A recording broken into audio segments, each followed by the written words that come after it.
Hoje, nossa grande amiga, defensora dos fortes e oprimidos, dos fracos e oprimidos, defensora da língua portuguesa, defensora do conceito Deus, Pátria, Família, porque ela é uma pessoa extremamente familiar e totalmente dedicada àquela cultura clássica aqui no Brasil. Com vocês, a nossa grande amiga, que eu sempre erro o nome dela, Selma Palenzuela. Perfeito. Boa noite. Você nunca erra, você tem uma dicção perfeita, Obrigado, um grande radialista obrigado. e você falou meu nome perfeitamente. Você sabe que uma coisa que como a gente lida no dia a dia, eu sei que no dia a dia você usa 99% da linguagem coloquial. Então, eu aprendi agora que assim, tem a linguagem coloquial e a linguagem formal. Mas todo dia eu dou vou na internet, vou no dicionário, vou na gramática, para ir melhorando também o meu lado, digamos assim, formal, o lado gramatical, se é isso que eu posso dizer. Então, quando você, por exemplo, tem uma dúvida, degrau, plural de degrau é degraus, pelo que eu fiquei sabendo, não é verdade? Então, eu que tenho dislexia, eu tenho que tomar muito cuidado, porque se eu vejo, por exemplo, casa com S, eu vejo casa com S, se bobear, eu escrevo casa com Z. É uma coisa muito louca, muito porque louca. a língua portuguesa ela é formada pela fonética, pela morfologia e pela sintaxe, né? Olha que maravilha. Então, se a gente for pensar na palavra casa, do ponto de vista da fonética, sim. Então casa se escreveria com K-A-Z-A. Casa. Porque quilômetro. o C aí não seria o C de cebola, seria o C de K. Aquele K que a gente usa antigamente para fazer quilômetro, KM, ficava nas palavras. Hoje em dia o pessoal acha que nem usa mais. Agora, se você for pensar na morfologia, você tem que pensar que existe uma regra ortográfica. A língua portuguesa ela é regida por um acordo ortográfico internacional e tal, que rege as línguas lusófonas. E aí, casa, por causa da regra, a consoante está entre duas vogais. No caso se escreve com S. Quando esse som, quando esse fonema está entre duas vogais. Mas tem as exceções, é isso que pega, não é? Tem as exceções. Mas eu posso te dar uma dica sobre linguagem? Pode. Linguagem coloquial, não se preocupe. O importante é você se fazer entender e ser entendido na comunicação. Como comunicador, eu me cobro. No bom sentido. Na profissão, não é só, né? Porque eu sofri tanto quando era criança com essa questão da dislexia. No meu tempo, ninguém sabia disso. Eu completei semana passada, eu completei 62 anos. Então ninguém sabia que era dislexia nem nada. E outros fatores também. Eu percebo que na década de 1960, 1970, não existia necessariamente uma metodologia de ensino. Nem os professores tinham culpa. Nem eles tinham culpa.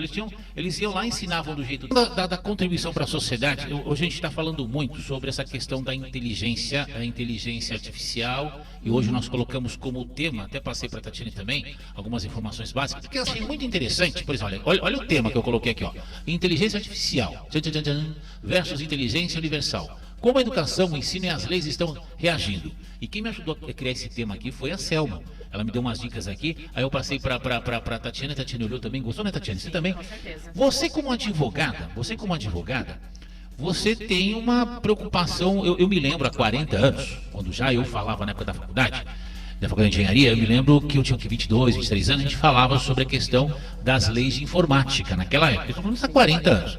E todas as tecnologias envolvidas com isso. Inclusive, de lá para cá, de 1980 para cá, um abraço. De 1980 para cá, o mundo mudou bastante mesmo. Então, o que acaba acontecendo é o seguinte.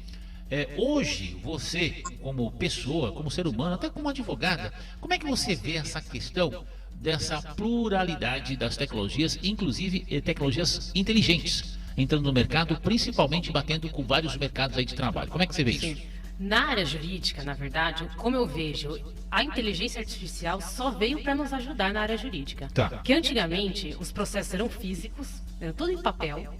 Então você tinha que pegar, a gente ia no fórum, pegava aquele bolo de documento e trazia para o escritório e tinha que ficar analisando aqueles documentos de 1999, pode olhar para a câmera, esquece que eu existo, tá? Vocês podem olhar para as câmeras. Aquela coisa mofada. Hoje não, hoje o processo, todo o processo do Brasil ele é eletrônico. Então você consegue atuar em qualquer lugar do Brasil eletronicamente. Sim. E aí muito se falava, mas o robô vai substituir o advogado. Não vai.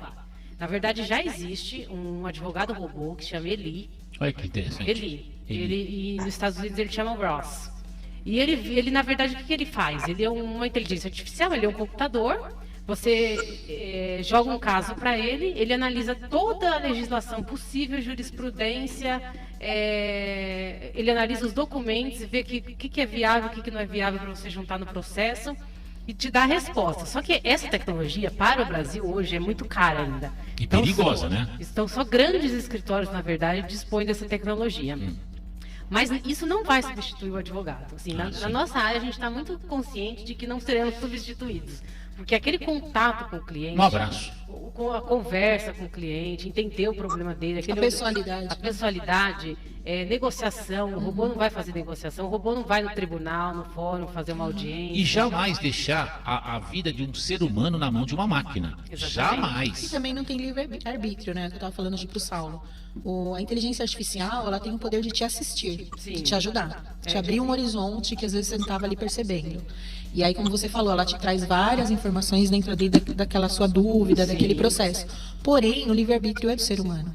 O próprio juiz que estiver usando isso, ele pode usar para acelerar os processos. E isso vai ajudar muito, principalmente a justiça brasileira, que é muito lenta, mesmo com todo aquele staff que ela tem. Sim. Então, só que na hora da decisão, vou fazer a dosimetria da pena, ou existem questões éticas. E a gente ainda nem entrou no processo de legislar sobre isso, que ainda vai precisar legislar, vai ter que entender qual é o limite. E aí, como eu te falei, mesmo em relação à Revolução Industrial, depois a Revolução Tecnológica e agora a Revolução da Inteligência Artificial, não vai substituir o homem. Ela falou até no direito. Não vai, sabe por quê? Porque o homem é o que sente, é o que pensa, é o que decide. É a essência da vida, gente, pelo amor de Deus. O que vai acontecer é um up nas profissões. Sim. Então, como sempre, os jovens vão ter que correr atrás, se especializar. Galera, não dependa de escola pública ou particular. Corram atrás dos cursos para entender o que está acontecendo, que revolução é essa. Só para você não ficar para trás em relação à sua profissão. Não deixa de fazer uma faculdade de Direito, como eu tenho ouvido por aí. Não vai fazer faculdade não, porque não tem mais futuro. Não vai fazer arquitetura. Não, gente. A inteligência artificial vai te ajudar. Pelo amor de Deus. É outra coisa. Eu fico impressionado. Para você ter uma ideia, tem um filme, uma história de ficção, parece no ano de 2050, com Will Smith.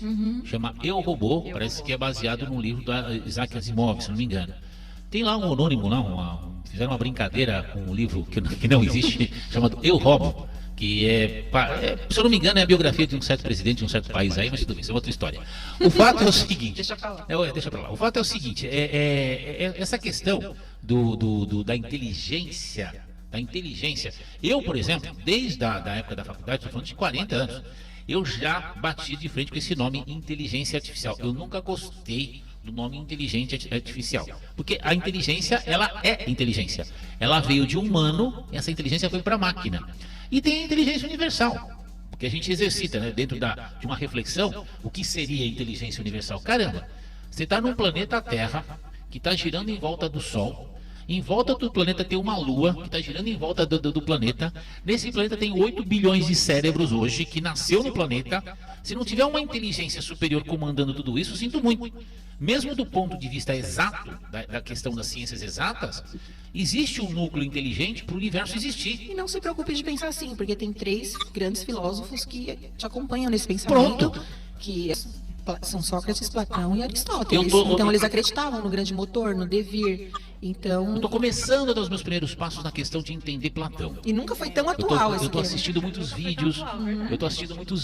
Eles não envelhecem. Não, mas você sabe que... se você pegar, por exemplo, a matemática, que eu adoro matemática, principalmente matemática básica. Se você pegar o quadrado, o triângulo, o retângulo, o quadrado equilátero, que é um quadrado com 4 lados iguais. O quadrado retângulo, que são 2 lados maiores e 2 lados menores. Mas é um quadrado também, porque tem 4 lados. Então, se você parar para observar, essas figuras estão no universo aí, eu acho que desde o início da eternidade. Então, existem certas regras aí que eu até poderia dizer que são regras eternas. Até poderia dizer, não sei se isso vai mudar algum dia. Mas é bom, exercitar o teu cérebro. Existe a transcendentalidade, as coisas perenes, né? É que vocês são muito novinhas, mas vocês chegaram a ouvir falar, eu estou falando isso direto agora, tá? Vocês já chegaram a ouvir falar de um livro chamado Duna? Vocês nunca leram esse livro? Assisti, mas não, mas eu li esse livro tem, eu acho que uns 40 anos. Eu li o primeiro, gente. Depois eu fui assistir o filme no cinema na época. Muita gente meteu o pau, mas eu gostei do filme. Tudo bem, e não era um filme de ação, era um filme totalmente interessante, eu gostei. Aí saiu no cinema. Eu tô para ler esse livro de novo. Gente, fala exatamente disso. A essência de Duna é os seres humanos exercitando o cérebro para dominar as máquinas. Sim. Porque é uma história que acontece no ano de 10 mil e pouquinho na Terra. E nesse em 10 mil e pouquinho, os seres humanos, eles é que dominam as máquinas, eles que têm super cérebros. E no ano 5000 teve uma guerra entre humanos e máquinas, e os humanos ganharam a guerra por pouco. Então falando, não, a partir de agora nós não vamos mais investir em tecnologia de máquina, vamos investir no cérebro. Pega aquelas crianças na China, no Japão, fazendo Kumon. Eu acho assim, a inteligência artificial, até para desencanar um pouquinho a galera que tem um pouquinho de medo, é só um fragmento da inteligência universal. Não precisa ter medo. Pronto. Foi a gente que criou, a gente tem que saber dominar. Acabou. Né? Só o Elon Musk lá, que o robô dele lá bateu no engenheiro lá na Tesla, mas já resolveram. Isso inclusive está criando um problema lá, acho que com o Senado dos Estados Unidos, quer saber o que aconteceu. O robô mas ele não tem sentimento. A inteligência artificial, de vez em quando ela dá um tilt. E aí você tem que dar uma parada para ela recomeçar. Mas, gente, eu assim, na minha opinião, sou uma grande fã de tecnologia. Claro. A tecnologia só veio para nos ajudar, assim, na minha área. Sim. Antigamente, os advogados faziam petições e máquina de escrever, gente. O que é uma máquina de escrever? Hoje, né? Hoje, virou peça de museu. Exatamente. Então, eram coisas muito burocráticas. O fórum que já é burocrático, o Poder Judiciário que já é burocrático, era mais burocrático ainda. As audiências hoje são todas online. E é uma maravilha. Você está do seu escritório, você está na sua casa, você está na praia, você está viajando, você está fazendo uma audiência. E você estava falando da linguagem, né, falada, né, e da linguagem escrita. A linguagem, ela se divide em 3, né, falada, escrita e gestual. Eu estou falando com você, o meu gesto fala se eu estou sendo verdadeira. Legal pra caramba. Se eu sou honesta, se eu sou sincera, o corpo fala.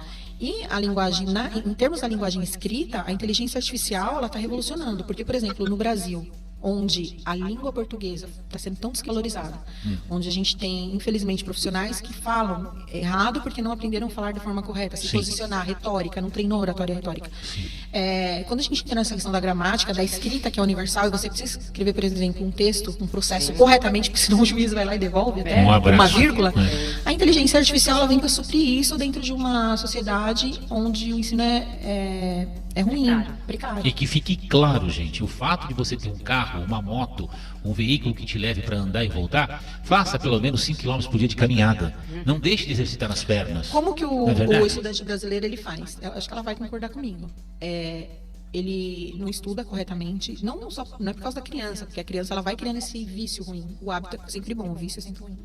Os pais não entendem como funciona o sistema de ensino, o processo de ensino e aprendizagem, que existe começo, meio e fim para você aprender a língua portuguesa, que é muito complexa.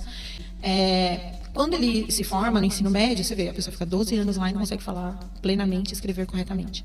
Aí ele vai fazer faculdade de Direito. Nossa, me lasquei. Aí o que ele vai fazer? Ele vai correr atrás. Aí ele vai fazer cursinhos de língua portuguesa, porque às vezes também tem que fazer um concurso. Aí ele vai fazer um cursinho de língua portuguesa, ele teve 12 anos para entender e aprender isso. Mas não é culpa dele, é culpa do sistema de ensino que foi avacalhado, porque a nossa educação era clássica, que ensinava o português perfeitamente, e por causa de ideologias foi avacalhado isso. Você tocou num assunto interessante. Por exemplo, um bom advogado, Tatiana, me diz uma coisa, um bom advogado, ele não necessariamente precisa ficar decorando leis, ele precisa entender a lei. Interpretar, né? Interpretar da maneira correta. Conhecer o contexto como um todo. Por exemplo, minha área é direito civil, processo civil. Eu tenho que conhecer todo o contexto, como funciona um processo, do início ao fim. Sim. Conhecendo isso, a gente consegue resolver qualquer caso, por exemplo, da minha área, né? Sim. Então, a gente não decora a lei, na verdade. Claro. E aí, só para complementar, o advogado que está com essa dificuldade em língua portuguesa, ele joga lá o processo dentro da IA, a IA vai corrigir não só o que o Word corrige, porque às vezes o Word não corrige tudo. Nossa área, assim, cara, ela corrige. É uma vergonha, na verdade, o advogado que não sabe escrever corretamente. Eu já vi casos de o juiz mandar o advogado fazer um curso de português. Olha que legal. Eu não duvido de você. O advogado do autor a fazer um curso de português de tanto erro gramatical, de concordância verbal. Porque a formação do advogado tem que ser gramática, lógica e retórica. Sim. Não pode ser só um. Para você ter uma ideia, eu me lembro de uma época que eu confesso, eu sou réu, confesso. Eu fiquei preguiçoso de uns anos para cá, mas eu vou retomar essa metodologia. Eu pegava 20 minutos por dia, mas todo dia, de domingo a domingo, e pegava 3 palavras em português no dicionário, aquelas palavras com SC, com 2 S, e ficava lendo. Eu fazia um estudo do fim para o começo. A engenharia me ajuda a isso. O ato de estudar engenharia ajuda nisso. Você estuda do fim para o começo, você analisa. Será que aquilo funciona? Então vamos lá. Para de ficar perguntando para quê, porque funciona. Então vamos lá. Agora me mostra como. Então você vem do fim para o começo. Então você pega primeiro, a palavra correta está onde? No dicionário, vai lá. Entendeu a palavra correta? Tá. O que é substantivo? É um predicado? É um verbo? Viu? Beleza. Aí você vai na gramática. E você pegava 2, 3 palavras por dia. 20 minutos por dia, todo dia. No final do ano era mais de 1000 palavras. E você, e isso era gostoso. E eu fiz isso também com matemática também. Eu confesso que eu estou preguiçoso com isso. Existe uma resistência na educação infantil, por questões ideológicas, né, dos construtivistas, mas eu acho que isso já está sendo melhorado no Brasil, até porque o Bolsonaro ele implementou, né, o método fônico, né, Sim. na época dele. Método fônico. Isso. E aí o que acontece? Existe um preconceito de você trabalhar vocabulário com criança. É só desenho no jardim. E não, você tem que trabalhar coordenação motora fina, desde a pega do lápis. Você começa com a pintura, com o desenho. Nós começamos com a pintura rupestre na pré-história. Mas você tem que evoluir para a escrita. E aí os professores têm dó, têm pena, não querem corrigir a postura, a posição, ensinar a escrever. Olha, esse aqui é o alfabeto. Até de forma interessante, surgiu lá com os fenícios, para a criança ter interesse, né? E aí ensinar, são 26 letras, porque aí você já ensina matemática junto. Claro. É formado por consoantes e por vogais, aí você começa a aprender primeiro o A, o B, o C na velha caligrafia, e não se faz mais isso. A letra cursiva, então, e é uma coisa... tem gente que escreve... Nós fazíamos. E é uma coisa interessante, principalmente exercitar o maior computador do planeta, que é o nosso cérebro. Com certeza.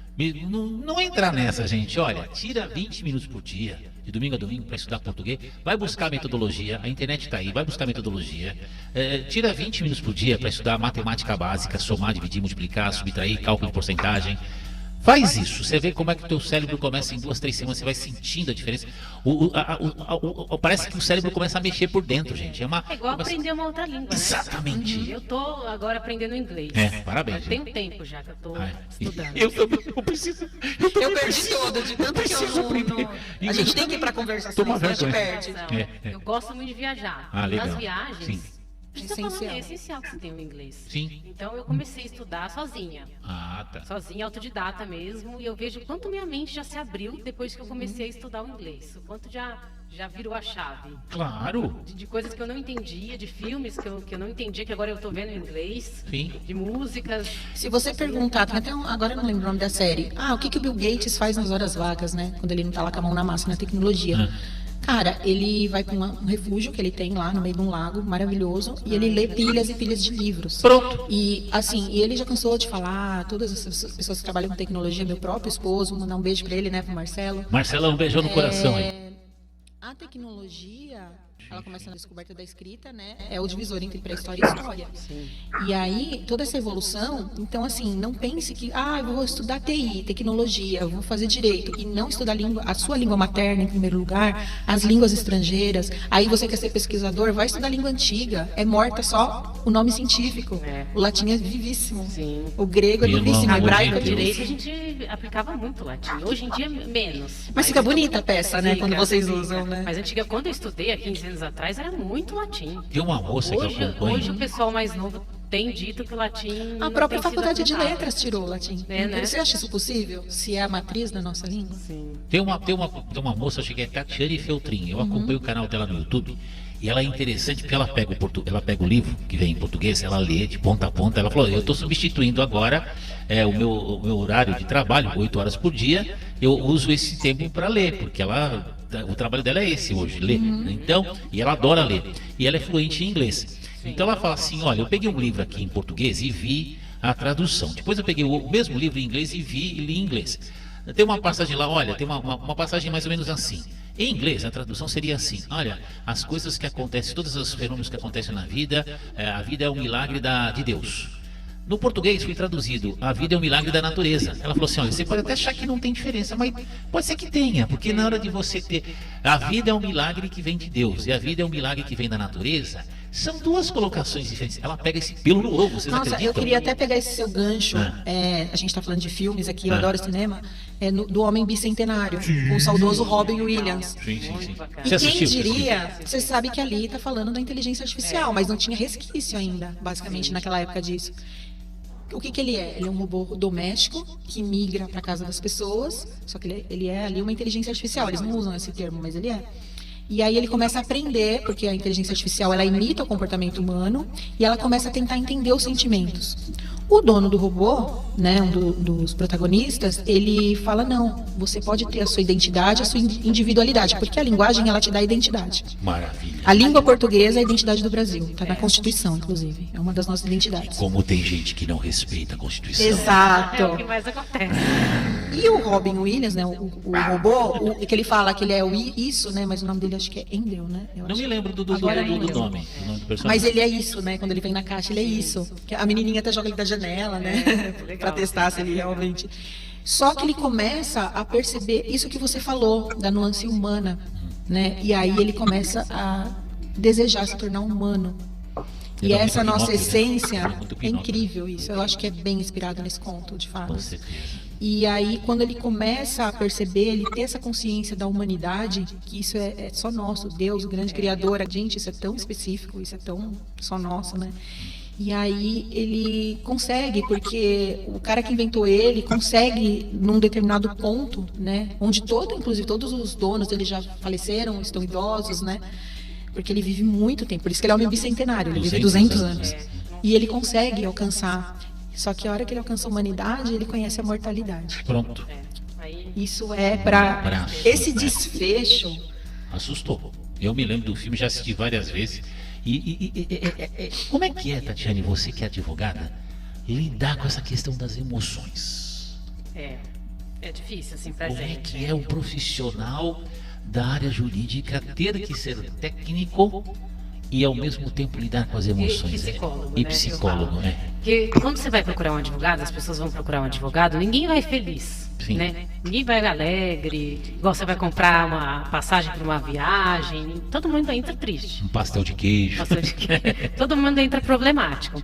A maioria das pessoas choram, as pessoas desabafam a vida, as pessoas contam casos pessoais que não tem nada a ver com o processo. Então, eu acho que assim, a gente é um pouco psicólogo e você tem que exercitar muitas vezes. Quando eu comecei, eu não tinha essa sensibilidade com o ser humano. Eu era muito nova, né? Eu tinha 23 anos, não sabia nada. Então, não sabia como lidar. Faz 3 meses, tá, gente? Faz 3 meses. Não sabia como lidar com uma mulher chorando, um homem chorando na minha frente por causa de uma separação. Uma pessoa em desespero. Uma pessoa em desespero, que eu lido muito com pessoas endividadas. Então, a pessoa vem em desespero, elas choram, elas acham que não tem mais saída. E aí eu fui aprimorando essa questão até estudei um pouco psicologia, não faculdade não. Fiz alguns cursos assim, psicologia das emoções. A pluralidade do conhecimento. Parabéns. Para tentar entender o ser humano, né? Porque o que a gente lida todo dia é com o ser humano. E qual foi o segredo? A linguagem. A linguagem emocional. Vocês me falaram, agora me lembrou, tem um filme com o Mel Gibson e o Champagne. É o Louco e o Gênio. O Champagne é... Gente, vocês assistiram esse filme? É um filme assim, é um filme que o Mel Gibson sempre foi considerado um homem bonito no cinema norte-americano, no cinema mundial. Mas ele já tá barbudo, cabeludo, já tá com mais de 60 anos. E aí o que acontece? Esse filme, ele foi feito baseado numa história real, onde um cara sai correndo à noite com uma garrucha, há 100, 200 anos, sei lá perseguindo um cara, vai lá e atira. Você traiu minha mulher, não sei o que, você pegou minha mulher, não sei o que, você não quer. Ele mata o cara, só que matou o cara errado. E o cara vai preso, né? E ele é muito loucão, esse cara que é o Champagne. E o Mel Gibson é um autodidata, ele estuda 50 idiomas, ele quer fazer toda a documentação da língua inglesa. Gente, o filme é maravilhoso. Eu já assisti esse filme 2 vezes. Você se apaixona pelo filme. O filme tá certo que a produção é uma produção menor, financeiramente falando, mas a essência da história, procurem. É o Gênio e o Louco. E falar em Gênio e Louco, que não tem nada a ver com o que eu vou falar agora, são 20 horas e 34 minutos. Vamos para o intervalo. Ô, Vitória, você põe todos os intervalos, tá bom? Obrigado pela gentileza. Obrigado aí. Daqui a pouco a gente volta.